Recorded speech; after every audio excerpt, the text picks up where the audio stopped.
how can we protect ourselves as individuals?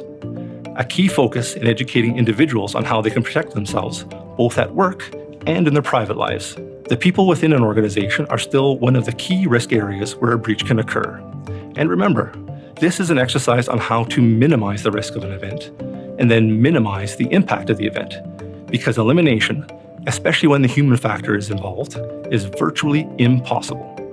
So here I'm going to talk about 3 key activities that FCC has undertaken to help address the human factor. Phishing and smishing. Phishing and smishing are common tactics that cyber criminals use to trick a person into sending money or giving up sensitive information. Phishing messages are sent by email, and smishing messages are sent by text.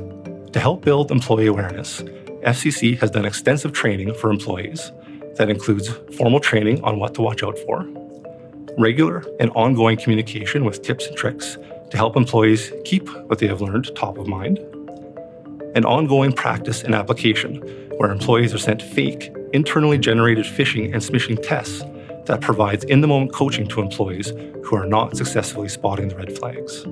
Our training includes material that encourages employees to be aware and skeptical. If they receive an email that seems suspicious, we teach them that there are some good things they can do to defend themselves, such as verify that it's legitimate by calling the company or service provider. Don't click on any links or give up any personal information. Check the email for suspicious spelling or characters. Look for inconsistencies like pixelated logos or misspellings. Verify the hyperlinks behind the links text button by hovering over it. Take a moment to analyze the situation before doing anything rash. At FCC, we use the phrase pause, think, verify to encapsulate how we want employees to behave.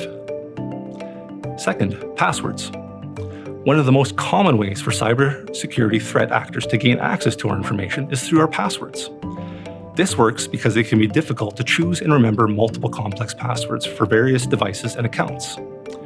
We are very fortunate to live in a time where we have so many great services at our fingertips, but this also means that more of our information is at risk of being exposed than ever before. By taking a few simple steps to secure your accounts, you can keep your personal information safe and sound. Use passphrases for passwords. Passphrases are longer and easier to remember. An example of a good passphrase is closet, lamp, bathroom mug. This passphrase is created by scanning a room in my home and using the words to describe what I saw. Next, don't reuse passwords or passphrases for different services. If one service you use is breached, now all of your accounts reusing the same password could be at risk. Next, use two-factor authentication whenever the feature is available to you. Two-factor authentication adds an extra layer of security with things that are specific to you, like your fingerprint or face. Next, use a password manager. A password manager can generate and store secure passwords and automatically enter them so you don't have to remember them. At FCC, we provide general training to employees on the safe use of passwords.